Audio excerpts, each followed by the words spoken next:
ভূমিকম্প হলে করণীয় কি এবং ভূমিকম্প থেকে আত্মরক্ষার বিশেষ কোনো দোয়া আছে কি না? উত্তর হলো যে ভূমিকম্প হলে একজন ঈমানদার আল্লাহর উপরে পরিপূর্ণভাবে তাওয়াক্কুল করবে, ভরসা করবে এবং আত্মরক্ষার জন্য সংশ্লিষ্ট বিষয়ে যারা বিশেষজ্ঞ আছেন তারা যে সমস্ত পরামর্শ দিয়ে থাকেন সেগুলোকে তারা আমল নিয়ে নিজেকে নিরাপদে রাখার চেষ্টা করবেন। সেই সাথে ভূমিকম্পের সময় কিংবা আগে থেকে সুস্থ স্বাভাবিক সময় থেকেই আল্লাহ রাব্বুল আলামিনের কাছে একটা দোয়া আমরা নিবেদন করতে পারি, যেই দোয়ার মাধ্যমে আল্লাহ সুবহানাহু ওয়া তাআলার কাছে ভূমিকম্পের মাধ্যমে ধ্বংস, মৃত্যু বা ক্ষয়ক্ষতি থেকে আমরা বেঁচে থাকতে পারি, আত্মরক্ষা করতে পারি। দোয়াটি নবী সাল্লাল্লাহু আলাইহি ওয়াসাল্লাম পাঠ করতেন, সেটি হলো আল্লাহুম্মা ইন্নী আউযু বিকা মিনাত তারাদ্দি ওয়াল হাদাম ওয়াল গারাকি ওয়াল হারাক। অর্থাৎ, হে আল্লাহ, আপনার কাছে আমি পানা চাই উপর থেকে পড়ে মৃত্যুবরণ করা থেকে, কিংবা কোনো ভবন বা কোনো কিছু ভেঙে চাপা পড়ে মৃত্যুবরণ করা থেকে। এখানে পরিষ্কারভাবে যে দোয়া করা হয়েছে তার মাধ্যমে ভূমিকম্পের মৃত্যু বা ভূমিকম্পে ক্ষতিগ্রস্ত হয়ে মৃত্যুবরণ করা থেকে বাঁচার সুস্পষ্ট দোয়া আল্লাহর কাছে রয়েছে। অতএব এটিকে আমরা নিবেদন করতে পারি এবং স্বাভাবিক অবস্থাতে এটি আমরা বারবার করে আল্লাহ তাআলার কাছে পড়তে থাকতে পারি। পরিবারের সব সদস্যদেরকে আমরা শিখিয়ে দিতে পারি, আল্লাহুম্মা ইন্নী আউযু বিকা মিনাত তারাদ্দি ওয়াল হাদাম ওয়াল গারাকি ওয়াল হারাক। আল্লাহ, আপনার কাছে পানা চাই উপর থেকে পড়ে মৃত্যুবরণ করা, কোনো কিছু নিচে চাপা পড়ে মৃত্যুবরণ করা, এবং আগুনে পড়ে মৃত্যুবরণ করা, এবং পানিতে ডুবে মৃত্যুবরণ করা, এগুলো থেকেও পানা চাই। ওয়াল গারাক ওয়াল হারাক অর্থাৎ পানিতে ডুবে মারা যাওয়া কিংবা আগুনে পড়ে মারা যাওয়া থেকে পানা চাই। ওয়া আউযু বিকা আন ইয়াতাখাব্বাতানি আশ-শায়তান ইনদাল মাউত। আর মৃত্যুর সময় শয়তান আমাকে প্ররোচিত করে, প্রতারিত করে, ওয়াসওয়াসা দিয়ে, কুমন্ত্রণা দিয়ে বিভ্রান্ত করে বেঈমান করা থেকে আপনার কাছে পানা চাই। ওয়া আউযু বিকা আন আমুতা ফি সাবিলিকা মুদবিরা আও আমুতা লাদিগা। এবং আপনার রাহে কখনো জেহাদে গেলে আমি যেন পেছনে ফিরে না আসতে হয়, বরং আমি যেন জেহাদের সামনের দিকেই অগ্রসর হতে পারি, এবং আমি যেন কখনো সাপের দংশন মৃত্যুবরণ না করি। এভাবে দোয়া নবী সাল্লাল্লাহু আলাইহি ওয়াসাল্লাম করেছেন। যদিও এই যে মৃত্যুগুলো, এই মৃত্যুগুলো কোনোটি কিন্তু খারাপ মৃত্যু নয়, শুধুমাত্র জেহাদের ময়দান থেকে পলায়ন করা এটি খারাপ এবং কবিরা গুনাহ। বাকি যে কোনো মৃত্যু কিন্তু একজন নেককার মৃত্যু হতে পারে। অতএব কেউ যদি সাপের দংশনে মারা যায় কিংবা কেউ যদি পানিতে ডুবে মারা যায়, তাহলে সেক্ষেত্রে সেগুলো খারাপ কোনো মৃত্যু নয়। শয়তানের ওয়াসওয়াসা দিয়ে কেউ যদি, ওয়াসওয়াসার কারণে কেউ ঈমান ছাড়া মারা গেলেন, সেটা খারাপ। আবার সেই সাথে কেউ যদি আল্লাহর রাহে জেহাদ থেকে পলায়ন করেন, সেটা খারাপ। এর বাইরে বাকিগুলো কিন্তু স্বাভাবিক। তারপরেও আমরা সুস্থ স্বাভাবিক সময় আল্লাহর কাছে তওবা করে ভালোভাবে মৃত্যুবরণ করতে চাইব। কোনো ভবনের নিচে চাপা পড়ে, কোনো কঠিন পরিস্থিতিতে পড়ে ধুকে ধুকে মারা যাওয়া, এটা নিশ্চয়ই কারোর কাঙ্ক্ষিত বিষয় হতে পারে না।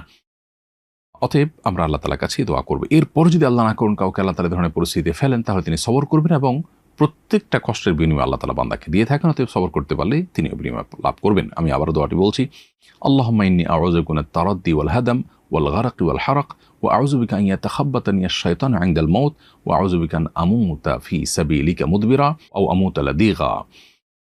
দোয়াটি অত্যন্ত অর্থবহ। আল্লাহর রাহে থেকে আমরা পিছপা হয়ে পলায়ন করতে গিয়ে মারা যাওয়া এবং শয়তানের ওয়াসওয়াসা এটা নিয়ে মারা যাওয়া অত্যন্ত খারাপ এবং গর্হিত। আল্লাহ আমাদের সব ধরনের এই মৃত্যুগুলো থেকে হেফাজত করুন এবং স্বাভাবিক ঈমানের সাথে নেককারদের মৃত্যু আল্লাহ তাআলা আমাদের সবাইকে নসিব করুন। ভূমিকম্পের সময় বাড়ি ভেঙে যদি কোনো মানুষ মারা যায়, তাহলে বাড়ির মালিক ক্ষতিপূরণ দিতে বাধ্য হবে কিনা? উত্তর হলো যে প্রথমত দেখতে হবে যে ভূমিকম্পে যে বাড়ি ক্ষতিগ্রস্ত হয়েছে সেখানে বাড়ি নির্মাণে কোনো ভায়োলেশন হয়েছে কিনা, সেখানে বড় ধরনের ত্রুটি ছিল কিনা।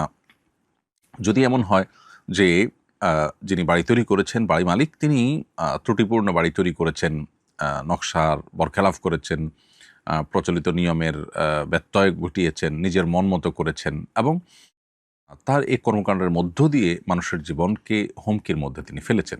ভূমিকম্প এত আহামরি কোনো ভয়াবহ মাত্রার ছিল না, কিন্তু তার ত্রুটির কারণে মানুষ মারা গেছে, তাহলে সেক্ষেত্রে তার দায়ভার তাকে নিতে বাধ্য করা হবে, এবং সেটা শরিয়া আদালত থাকলে সেটা ক্ষয়ক্ষতি এবং সার্বিক অবস্থা বিবেচনা করে ফয়সালা দিবেন এবং তাকে ক্ষয়ক্ষতি নিতে বাধ্য করা হবে। আর যদি তিনি যথাযথ নিয়ম মেনেই বাড়ি করে থাকেন, তাহলে সেক্ষেত্রে এটা প্রাকৃতিক দুর্যোগ হিসাবে ধরা হবে এবং সেক্ষেত্রে তার উপরে কোনো ক্ষয়ক্ষতির দায়ভার বহন করতে তাকে বাধ্য করা হবে না। এবং সেই সাথে যে বা যারা এই ভাঙা বাড়ির নিচে চাপা পড়ে মারা গেলেন, তাদেরকে শহীদ হিসাবে গণ্য করা হবে। তারা আল্লাহ তাআলার কাছে শাহাদাতের মর্যাদা লাভ করবেন যদি তারা ঈমানদার হিসাবে মৃত্যুবরণ করে থাকেন। একজন সোশ্যাল মিডিয়ায় লিখেছে, ভূমিকম্প হলে পুরুষরা দৌড় দেয় আর নারীরা নিজের ওড়না খোঁজে। এরকম দুর্যোগ মুহূর্তে ওড়না ছাড়া বেরোলে গুনাহ হবে কিনা, শরীয়ত এক্ষেত্রে নির্দেশনা কি দেয়? প্রথম কথা হলো যে বা যারা সোশ্যাল মিডিয়াতে এই ধরনের কথা লিখছেন যে ভূমিকম্প হলে পুরুষরা দৌড় দেয় আর নারীরা ওড়না খোঁজে, এখানে নারীদের ওড়নার কারণে তারা কিছুটা পিছিয়ে আছে এরকম একটি ধারণা হয়তো তারা দেওয়ার চেষ্টা করছেন, জ্ঞাতসারে কিংবা নিজের অজান্তে। আমি বিনয়ের সাথে তাদেরকে প্রশ্ন রাখতে চাই, কোনো পুরুষ যদি ভূমিকম্প যে মুহূর্তে আঁচ করেছেন, টের পেয়েছেন, ওই সময় তিনি যদি হাফ প্যান্ট পরা থাকেন কিংবা শুধুমাত্র আন্ডারওয়্যার পরা থাকেন, তিনি কি লুঙ্গি বা প্যান্ট কিছু একটা পরে তারপর দৌড় দিতে চাইবেন না?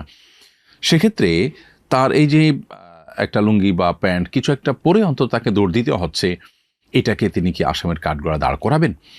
এটা খুবই কমন একটি ব্যাপার। আল্লাহ রাব্বুল আলামিন নারী এবং পুরুষকে সৃষ্টি করেছেন, প্রত্যেকের শরীরের কাঠামো আলাদা আলাদা বৈশিষ্ট্য দিয়ে সৃষ্টি করেছেন। অতএব একজন নারী তিনি তার লাজুকতা থেকে, তিনি তার সম্ভ্রম রক্ষার খাতিরে তিনি ওড়না খুঁজে তারপরে তিনি আত্মরক্ষার চেষ্টা করবেন, সেটা খুবই স্বাভাবিক।